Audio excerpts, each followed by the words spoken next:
तो दोस्तों ये है मेरा कैनन का 5D Mark III जिसको मैंने लगाया 14 mm का लेंस मैटर नहीं करता है।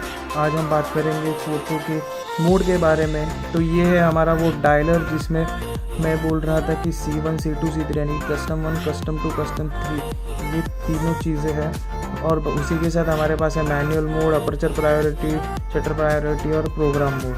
तो आइए देखते हैं कि ये C1 C2 C3 काम कैसे करते हैं। तो आइए देखते हैं इसको हम सेट कैसे करते हैं। तो मैंने जैसे कि कैमरा रखा है पहले मैनुअल मोड पे, और मैंने इंडोर के लिए मान लो शटर स्पीड रखा है 200, अपर्चर रखा है मैंने f4 और आईसो को मैं कर देता हूँ 100 और वाइट बैलेंस मैंने कर दिया इसका फ्लैश पे। ये मैं सब आपको एक टेम्परेरी सेटिंग्स बता रहा हूँ, मैंने एक्चुअल सेटिंग्स वगैरह चेक नहीं की है, लेकिन मान लीजिए ये हमारी सेटिंग्स है। तो अब क्या करेंगे, हम जाएंगे मेन्यू में जाने के बाद ये जो हमारा स्पैनर है यानी कि सेटिंग्स का, हम लोग जाते हैं उसमें,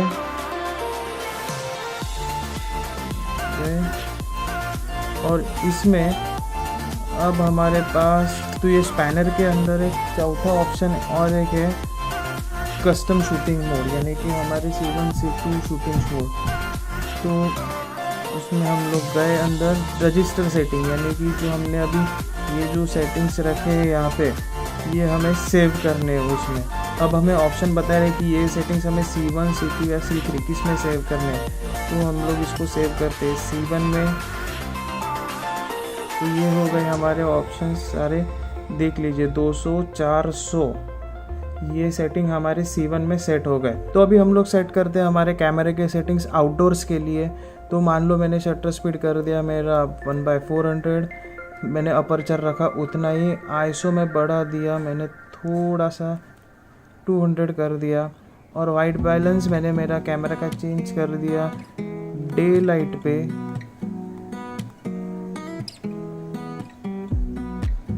ये हो गया हमारा आउटडोर का सेटिंग्स रेडी। मान लो 400 f4 200 डे लाइट।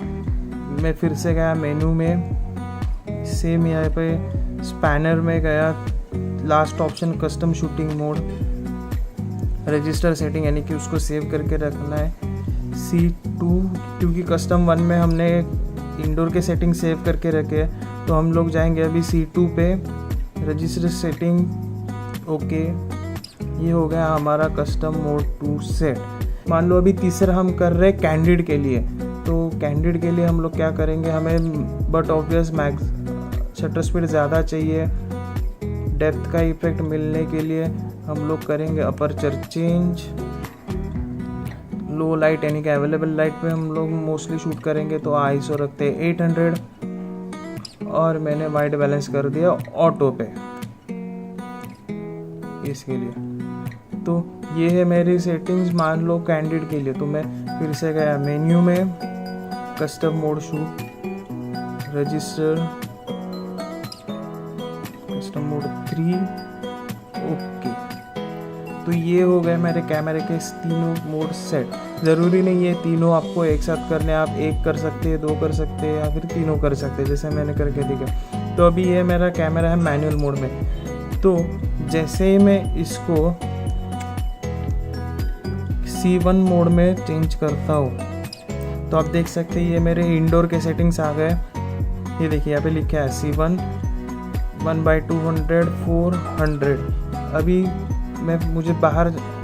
अभी मुझे आउटडोर में जाना है तुरंत शूट करने के लिए। तो मैंने जस्ट इसको C2 में क्रॉस किया। ये देखो मुझे आउटडोर के सेटिंग्स मिल गए 400 f4 200 और डे लाइट हमारा। और अभी मान लो मुझे कैंडिड शूट करना है तो मुझे उसके लिए चाहिए डेप्थ ऑफ फील्ड, और वो सब मैंने सेटिंग्स करके रखी है। तो मैंने फटाक से गया C3 पे, देखो मेरे कैंडिड की सेटिंग्स आ गई। दोस्तों अगर आपने एक फ़ोटो खींच लिया, मान लो अभी मैंने वापस चलाया C2 पे, और आपने एक फ़ोटो खींच लिया और आपको ऐसा लग रहा है कि अरे इसमें थोड़ी सी गड़बड़ है, थोड़ा अपर्चर ज़्यादा चाहिए, कम चाहिए, शटर स्पीड ज़्यादा चाहिए, तो आप इसमें चेंज कर सकते हो। जैसा चाहिए वैसा आप लोग उसे चेंज कर सकते हो। फ़ोटो खींचने के बाद अगर आप मोड चेंज किया उसका और फिर से C1 पे आ गए तो वो जो हम लोग ने सेव करके रखा था वही सेटिंग आ गई थी।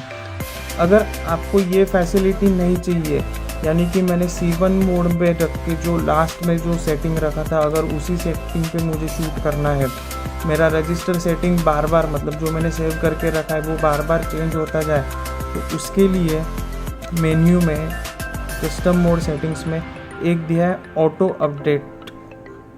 तो इसको मैं अगर अनेबल कर देता हूँ तो देखिए C1 में मेरा था 1/200 f400, और मैं अभी इसको उसका शटर स्पीड बढ़ा देता हूँ आपको दिखाने के लिए, 8000 कर दिया। तुरंत मैं C2 पे गया, वापस से 400 हो गया। और अगर ये मेरा ऑटो अपडेट का फंक्शन ऑफ रहता तो ये वापस से जब मैं C1 पे आता हूँ तो वो 200 होना चाहिए था, लेकिन मैंने यहाँ पे उसको ऑन करके रखा है, तो आप देख सकते हो 8000 पे गया।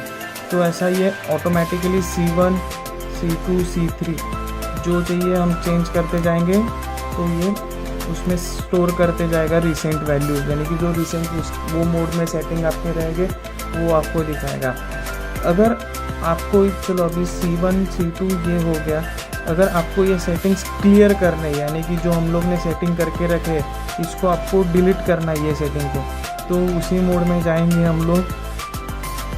इसमें दिखाए जैसे हम लोग सेव करने के लिए रजिस्टर सेटिंग करते हैं, वैसे उसको हटाने के लिए करेंगे क्लियर सेटिंग्स, और जिस भी मोड की आपको सेटिंग्स हटानी है उस वो मोड हम लोग सेलेक्ट करेंगे। मान लो मैंने C1 सिलेक्ट कर दिया, clear shooting mode, yes okay कर दिया, तो मेरा C1 का अभी सेटिंग्स गया है, C2 का सेटिंग्स गया है, और अभी मेरा C3 का सेटिंग्स गया है।